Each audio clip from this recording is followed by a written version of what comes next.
Bonjour à tous, je vous propose de faire un tout petit point sur l'événementiel, parce que j'ai encore rencontré quelqu'un qui m'a dit « j'aimerais bien travailler dans l'événementiel ». Alors, comment dire, c'est comme si vous me disiez « j'aimerais bien travailler dans le bâtiment ». Oui, alors, c'est pas... L'événementiel, c'est un ensemble de métiers. L'événementiel, vous pouvez être traiteur, vous pouvez être ingénieur son, vous pouvez vous occuper des lumières, vous pouvez être dans la logistique, donc vous ne pouvez pas vous dire « j'aimerais travailler dans l'événementiel ». Il va falloir être un petit peu plus précis, il va falloir de choisir. En revanche, si vous voulez être responsable événementiel dans une entreprise, là c'est différent. Là, ce qu'on va vous demander, c'est d'être stratégique. Vous êtes un peu l'architecte. Voilà, c'est une image que j'aime bien utiliser parce que fondamentalement, c'est un peu la même chose. Vous êtes architecte et maître d'œuvre. Vous avez plusieurs cas. Vous avez le cas, par exemple, ce que j'appelle de la zone vierge. Voilà, vous avez une dalle de béton.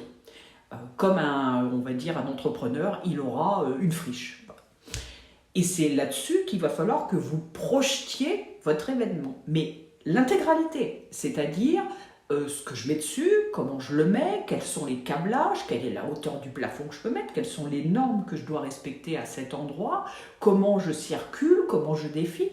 Tout ça, vous devez l'imaginer, un peu comme l'architecte qui part sur un plan totalement vierge et qui doit pouvoir visualiser jusqu'aux tuyaux où ils vont passer. Donc il faut être extrêmement pragmatique, d'un côté, tout en ayant ce qui faisait beaucoup rigoler mon équipe, ce que j'appelais une vision. Voilà. Vous devez avoir une vision de l'événement, une vision un peu globale. Et après, alors attention, quand je dis vision, c'est effectivement, c'est le plan, vous savez, les belles images d'architecture, et après vous avez la réalité que vous devez adapter. Mais au moins, vous partez sur une vision. Dans d'autres cas, le lieu existe déjà. C'est un théâtre, c'est une salle d'amphithéâtre, c'est dans une mairie, c'est dans un bâtiment privé. Et là, pour le coup, de la même façon qu'un architecte également, vous allez devoir vous adapter. C'est-à-dire, je ne peux pas circuler de telle façon, j'ai qu'un seul escalier, comment les gens montent, comment les gens descendent, j'ai des normes de sécurité, est-ce que j'ai un ascenseur qui me permet ou pas de déplacer les gens, si j'ai des stands, je les mets où mes stands, en cas d'incendie, je sors comment, c'est pareil, vous devez vous adapter aux contraintes, et là, pour le coup, votre vision, on va être moins créatif, ça c'est sûr, parce qu'il y aura plus d'adaptation que de créativité. Quelles sont les qualités vraiment qui vont être recherchées?